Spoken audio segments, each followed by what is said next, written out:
After 60, your body's still trying to repair itself from the inside, but it doesn't always do it with the same efficiency anymore. And part of that story has to do with a process that gets talked about a lot, but almost always the wrong way. It's called autophagy. Autophagy is, in simple terms, an internal cleaning and recycling system. Your cells identify damaged components, old proteins, structures that are no longer working well, and try to break them down and reuse part of that material. It's not magic, it's not a trend, and it's not a fancy word invented to sell extreme fasting protocols. It's a real cellular maintenance process. And the scientific literature links it to homeostasis, cellular quality control, aging, and the response to metabolic stress. The New England Journal of Medicine review on intermittent fasting and several autophagy and aging reviews describe autophagy as part of the adaptive response to fasting and cellular maintenance, while also noting that directly measuring it in humans remains technically difficult. The problem is that with age, this system can become less efficient, and when that happens, the body tends to accumulate more damage than it can easily clean up. More altered proteins, more deteriorated organelles, more internal noise. That doesn't mean you're suddenly sick, but it can mean your cells are working in a less clean environment, less flexible, and less resilient than before. Aging and autophagy reviews consistently argue that autophagy becomes impaired with age, and that this loss of efficiency can contribute to the progressive accumulation of cellular damage. And that's why this topic matters so much after 60, because many people think aging is just getting older, but aging is also this accumulating more wear, recovering more slowly, tolerating excess less well, needing more internal order to keep functioning well. Before we go further, I want to ask you something. Do you feel that after 60, your body recovers more slowly, more heaviness when you wake up, more mental fog, less energy, even when you sleep, more of a sense that everything inside is moving a little slower than before? Write it in the comments, because so many people notice these changes without understanding that part of the problem may lie in how their body manages energy, cellular damage, and internal repair. And subscribe, because on this channel, I explain clearly what your body is trying to tell you before those changes become something more serious. I'm Dr. Cezar Villareal. I've treated patients with metabolic alterations, insulin resistance, persistent fatigue, and age-related functional decline for more than 15 years of clinical practice. And I want to be very clear from the start. This video is not an invitation to do heroic fasts. It's not an excuse to eat very little, and it's not a recommendation to copy aggressive protocols from the internet as if all bodies were the same. Especially after 60, the goal is not to punish the body. The goal is to help it function more intelligently, without putting muscle, energy, metabolic balance, or clinical safety at risk. The NIDDK warns that in people with diabetes, especially those using glucose-lowering medications, fasting must be planned with a professional to reduce risks like hypoglycemia, dehydration, or decompensation. Now I want to dismantle the first big misconception. Autophagy does not mean your body is devouring itself in a dangerous way the moment you skip a meal. That's a caricature of the process. What actually happens is more interesting and more elegant. Your cells have internal systems to identify damaged parts, wrap them up, break them down, and recycle useful components. That's a form of quality control, a form of adaptation, a form of survival. It's not senseless destruction. It's maintenance. Biomedical reviews describe autophagy precisely as a cellular degradation and recycling mechanism necessary to preserve homeostasis and respond to stress. Think of it like the maintenance service of a large house. While that service is working well, broken things get picked up, useful things get organized, excess gets removed, and the house keeps running. But if the service slows down over the years, old boxes start piling up, damaged cables, appliances that no longer work, and corners full of clutter. The house is still standing, yes, but it doesn't feel the same. Everything circulates worse, everything gets dirty faster, and maintaining order costs more. That's a very simple way to understand why autophagy is studied so extensively in aging. Now, this is where the internet tends to turn an interesting idea into an oversimplified slogan. They tell you fast for 16 hours and you activate autophagy, fast for 24 hours and you rejuvenate. After X hours, your body enters full repair mode. It sounds good, it's easy to remember, and it sells. But it's not a rigorous way to explain it. The human evidence does not allow us to claim a universal and exact number of hours at which autophagy switches on the same way in everyone. Moreover, several recent papers insist that directly measuring autophagic flux in humans remains technically difficult. So, why does fasting keep appearing in conversations about autophagy? Because during fasting, the body's metabolic context changes. Glucose and certain amino acids drop, the mTOR signal decreases, other pathways of stress adaptation increase, and that's where fasting has been linked to processes like autophagy and mitophagy in biomedical literature. The NEJM summarizes that intermittent fasting triggers a metabolic switch and stimulates autophagy and mitophagy while modulating mTOR and other signaling pathways. But here's the most important part. Fasting does not equal automatic repair. That's the second major error. Many people believe that if fasting can favor certain beneficial pathways, then more fasting will always be better. And no, not in a 6, 7 year old with less muscle mass, not in a 2 year old woman with low protein intake, not in someone with diabetes treated with insulin or sulfonylureas, not in someone frail, underweight, or with poor appetite. That's where a simplistic narrative about autophagy can cause real harm.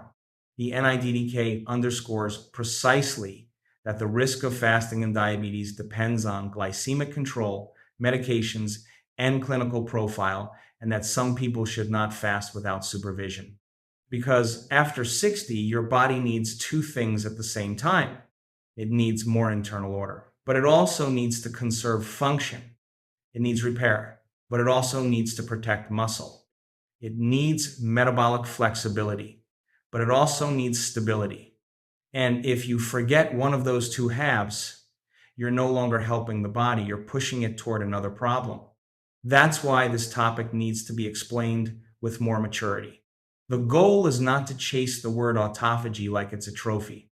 The goal is to create an environment where your body can repair better without paying for it with weakness, hypoglycemia, muscle loss, or unnecessary fatigue. And here appears an idea that changes everything. Autophagy is not just about stopping eating.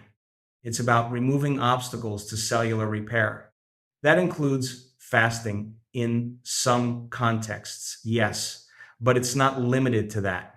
Because a body that lives all day in overfeeding, constant snacking, disrupted sleep, and sedentary behavior is almost always in continuous processing mode.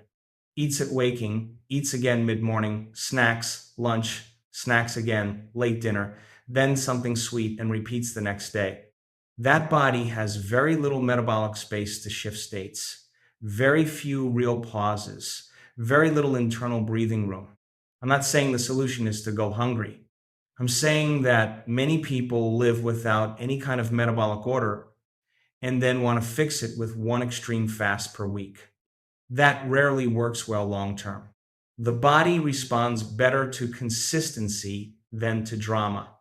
A repeated reasonable signal works better than a sporadic heroic assault. That's why, when we talk about supporting autophagy after 60, the real conversation should revolve around this: less chaos, less continuous excess, more reasonable pauses, more physical activity, better metabolic sensitivity, and better protection of functional tissue. That approach is less spectacular, but far more intelligent. There's another piece of this puzzle that makes it even more interesting. Autophagy is connected to mitophagy, which is, to simplify, the selective clearance of damaged mitochondria. And this matters enormously in older adults. Why? Because mitochondria are the energy powerhouses of cells. And with age, if mitochondrial turnover becomes less efficient, the sense of energy, adaptation, and recovery changes as well. Not because everything reduces to a single pathway, but because mitochondrial quality and cellular maintenance quality are linked to how the organism ages. The NEJM includes mitophagy among the cellular responses promoted by intermittent fasting, and aging literature connects autophagy, mitochondria, and cellular health. That helps explain something many people feel, even if they can't put it into words. They start organizing their eating schedule. They stop snacking out of anxiety. They eat dinner earlier. They move more. They sleep better. And suddenly they feel less heaviness, less mental fog, less need to be eating all the time. Does that mean they measured their autophagy and watched it rise? No. It means something more practical, that their metabolic environment started working less against them. And for a real person, that's worth more than any grand phrase from social media.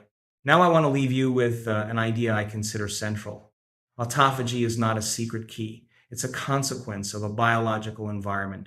If your body lives saturated with chronic caloric excess, frequent high glucose, constantly elevated insulin, poor sleep, and minimal physical activity, you're not creating a good context for repair.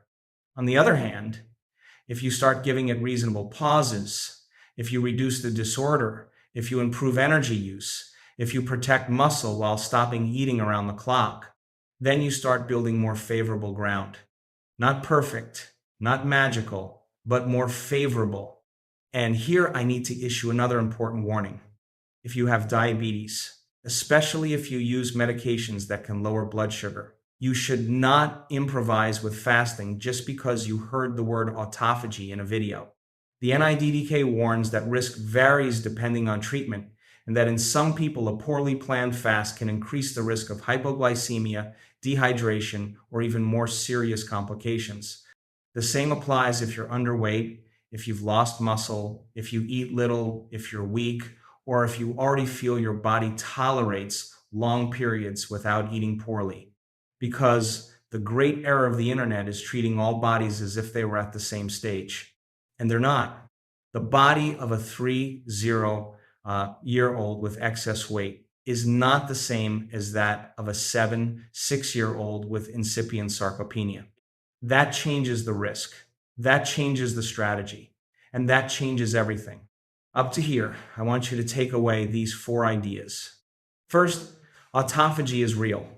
Second, after 60, understanding it matters more because aging means more damage accumulation and less margin for chaos. Third, there is no magic universal number of hours that guarantees the same result in everyone.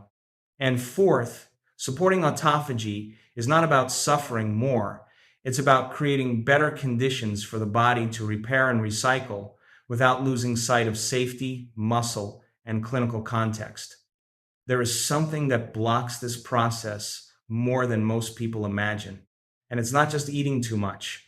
It's living without pauses, without digestive pauses, without metabolic pauses, without mental pauses, without real pauses.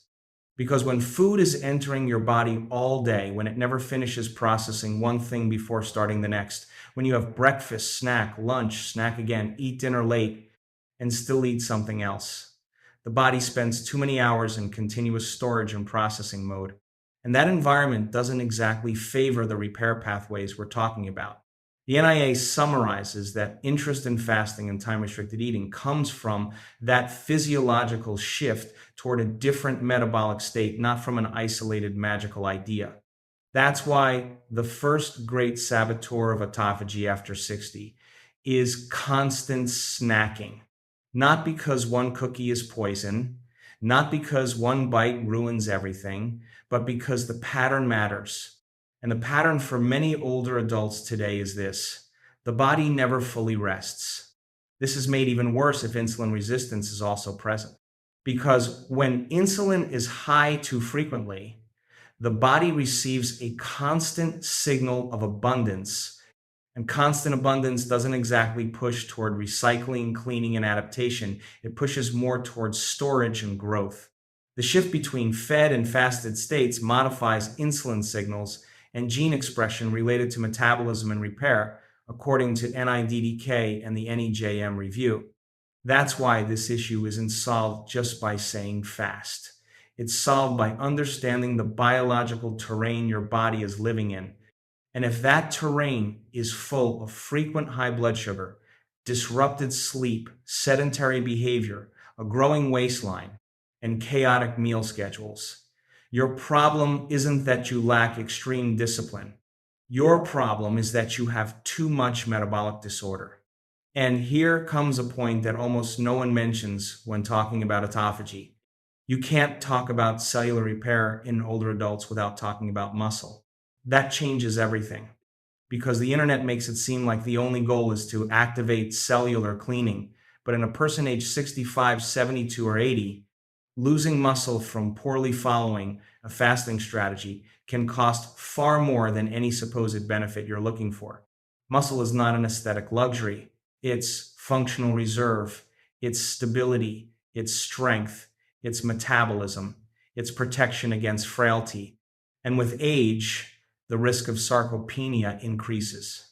Recent reviews and protein recommendations for older adults indicate that older adults generally need at least around 1.2 gkg day to maintain muscle mass and function, and more in some clinical contexts.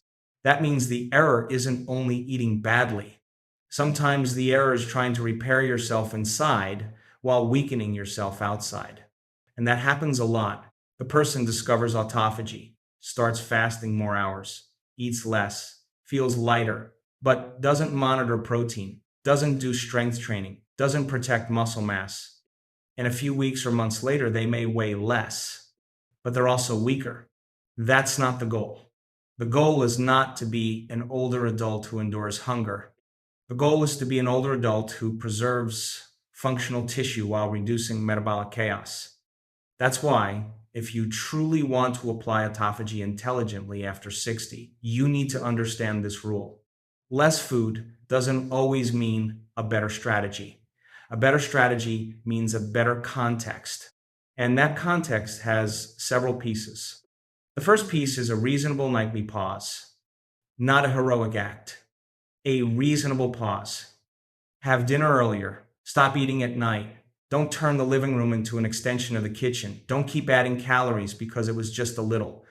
That simple change alone can make an enormous difference for many people because it stops breaking the longest and most natural metabolic rest your body already has, the night. This is where many people overcomplicate things unnecessarily. They obsess over 16 hours, over 18, over 20, when sometimes they haven't even managed something as basic as stopping eating 2 or 3 hours before bed, or not snacking right after waking out of emotional habit. The second piece is learning to stop treating every emotional dip as real hunger. This is more important than it seems, because many people don't eat only out of biological need. They eat out of habit, out of boredom, out of anxiety, out of social custom, just to have something in hand, out of an inability to tolerate the gap between meals. And when you do that for years, the body becomes unaccustomed to going through normal periods without a constant energy input. That robs you of metabolic flexibility. And a person without metabolic flexibility often lives like this. If they don't eat, they feel bad. If they eat too much, they feel heavy. If they eat something sweet, they crash. If they try to fast, they experience it as punishment. Not because their body is irreversibly broken, but because it's been trained for years to function with constant interruptions. That's why supporting autophagy also means relearning to tolerate reasonable spaces without food, without drama. The third piece is exercise. And here I do want you to pay close attention, because many people think of autophagy only as something activated by stopping eating. But movement matters too. Exercise doesn't just burn calories. It doesn't just strengthen muscles. It doesn't just improve the heart. It also modifies cellular signals related to adaptive stress, mitochondrial quality, and maintenance of aging muscle. Aging muscle reviews highlight that exercise can stimulate pathways related to autophagy and help preserve muscle function and mitochondrial quality. And this has a very practical consequence. A person who only fasts but doesn't move is missing a hugely important half of the picture because the body doesn't just need to clean, it needs to keep using well what it has. It needs a signal of activity, a signal of strength, a signal of function. That's why the best environment for supporting repair processes is usually not hunger plus couch. It's usually something far more sensible. Reasonable eating pauses, more movement, more walking, some strength work, better sleep, less chaos. That looks much more like an intelligent strategy. The fourth piece is protein. And here I want to be very firm because this is one of the most serious mistakes an older audience can make when they hear superficial content about fasting. After 60, chronically eating very little protein can push you toward weakness, poorer recovery, more muscle loss, and less functional margin. Protein and aging reviews support that insufficient intake is associated with worse maintenance of muscle mass and function in older adults. So, can we talk about autophagy and protein at the same time? Yes, and we must, because the error is thinking they're enemies. They're not. What's not helpful is living eating protein, carbohydrates, and snacks around the clock with no rest. But it's also not helpful to go so many hours without eating that you then fail to reach the nutrients you need. That's why the sensible application in older adults tends to work better along these lines. Fewer total hours of eating, but better meals. Less disorder, but more nutritional density. Less snacking, but more intention. That completely changes the conversation. It's no longer how many hours did I go without eating. Now it's, am I building a more stable, cleaner, and more functional body? That's the right question. Now I want to talk about something else that makes this topic even more interesting. Sleep. Because many people want to activate cellular repair while sleeping poorly. And that's like trying to clean a house while garbage keeps coming in all night. Sleep is closely linked to hormonal balance, metabolic control, and systemic recovery. If you sleep little, if you go to bed very late, if you eat a heavy dinner, if you wake up several times, if you live with daytime sleepiness and irregular schedules, you're taking away from the body a fundamental part of the terrain it needs to repair. Not because sleep activates autophagy, like an easy slogan, but because without sufficient rest, the body lives in a worse physiological context. Recent healthy aging reviews even include sleep adjustments, alongside exercise and dietary restriction, among lifestyle factors that can modulate autophagy, though the human evidence is still developing. And this video is precisely about that, about context, not hacks, not magic phrases, real biological context. The fifth piece is stopping living at the extreme. This also needs to be said because there are people who, when they discover a useful concept, go straight to fanaticism. If an orderly nightly fast helps, they do 24 hours. If a better eating window helps, they try to eat only once a day. If a little discipline improves the body, they turn health into punishment. And that, especially in older adults, tends to end badly. More fatigue, more anxiety, more rebound, more muscle mass loss, more difficulty sustaining it. The NIA insists that there is still much to learn about the long-term effects of different forms of fasting. And the NIDDK reminds us that people with diabetes or metabolic risk should not improvise. So, what does a reasonable application of all this look like? It looks like this. You don't eat from the moment you open your eyes until you fall asleep. You give your body a decent nightly pause. You try to eat dinner earlier. You reduce unnecessary snacking. You walk more. You add some strength training. You don't sacrifice protein. You don't improvise if you have diabetes or frailty. And you stop chasing the number of hours like it's a medal. That, even though it sounds less sexy, is far more useful. Now, let's talk about signs that you're getting it wrong. Because this topic also needs clear limits.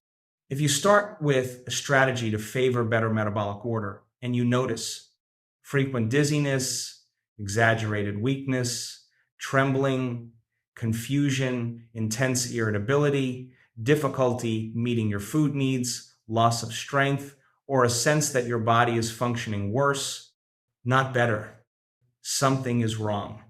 And in an older person, that's not romanticized. It gets corrected because the goal is not to endure. The goal is to improve. Especially if there's diabetes treated with medication, the NIDDK warns that fasting may require adjustments due to the risk of hypoglycemia or other complications. I also want to insist on something that can make this content far more valuable. Autophagy is not the only story, and that's good because it means you don't depend on a single lever. Your body ages better when several pieces start to align. Better insulin sensitivity, less chronic caloric excess, more physical activity, more sufficient protein, better sleep, less digestive chaos, better body weight, less visceral fat, and a more orderly cellular environment. That's where the concept of autophagy becomes truly useful, as part of a broader strategy, not as an isolated ritual, not as a religion, not as an excuse to avoid talking about the basics, because the basics still rule. And here's an idea I find especially important for your audience. After 60, health doesn't improve through punishment, it improves through precision. More precision in when you eat, more precision in how much you snack, more precision in the quality of your meals, more precision in your movement, more precision in your rest, more precision in understanding what your body actually needs and what it no longer tolerates the same way. That is far more mature than chasing trends. And if you understand that, you're already well ahead of the majority of empty messages circulating about this topic. Because you don't need fanaticism, you need strategy. And before closing, I want to give you a very practical way to think about this topic in real life. Don't only ask, how many hours do I have to fast? Start by asking this: am I giving my body a real nightly pause? Am I eating out of need or out of habit? Am I getting enough protein? Am I using my muscles or just losing them? Am I sleeping enough so my body can recover? Am I trying to improve my biology or just proving I can endure hunger? Those questions are worth more than any random number from the internet. And if you want to start in an intelligent way, think about a simple protocol. Don't eat dinner so late. Stop eating at night. Leave a consistent nightly pause. Move the next day. Don't turn automatic breakfast into an obligation if you have no real hunger. But when you do eat, eat better. That means enough protein, real food, less snacking, fewer ultra-processed foods, and more intention. If with that, you already improve your energy, digestion, appetite control, and stability, you're on the right track. You don't need to turn your life into an endurance test. And if you don't improve, if you feel worse, if you weaken, if you have diabetes or a more complex medical situation, then you don't keep pushing. You ask for help. That's also intelligence. Let's recap what's most important. Autophagy is a real process of cellular recycling and maintenance. It matters greatly in aging because it helps manage damaged components and maintain homeostasis, even though directly measuring it in humans remains difficult. Fasting can favor pathways related to autophagy and metabolic switching, but there is no magic universal number of hours that works the same for everyone. After 60, you cannot apply this topic while ignoring muscle mass, protein, frailty, or diabetes. That would be a bad strategy. And the most intelligent way to approach this process is not to punish the body, but to remove obstacles to repair. Less snacking, a better nightly pause, more movement, some strength work, better sleep, more metabolic order, and enough nutrition so you don't weaken yourself. If this content helped you, write in the comments which part surprised you most, whether it was understanding that autophagy has no magic hour, whether it was realizing you can't discuss this topic without discussing muscle, or whether it was discovering that the real enemy isn't always eating too much once, but living in disorder all the time. And if you know someone over 60 who is doing extreme fasts because they heard miracle promises on the internet, share this video with them. Sometimes a good explanation prevents a bad experiment. I'm Dr. Cezar Villareal. Take care of your cells, take care of your muscle, take care of your metabolism, and take care of the way you age. Because your body doesn't need more punishment. It needs better conditions to repair itself.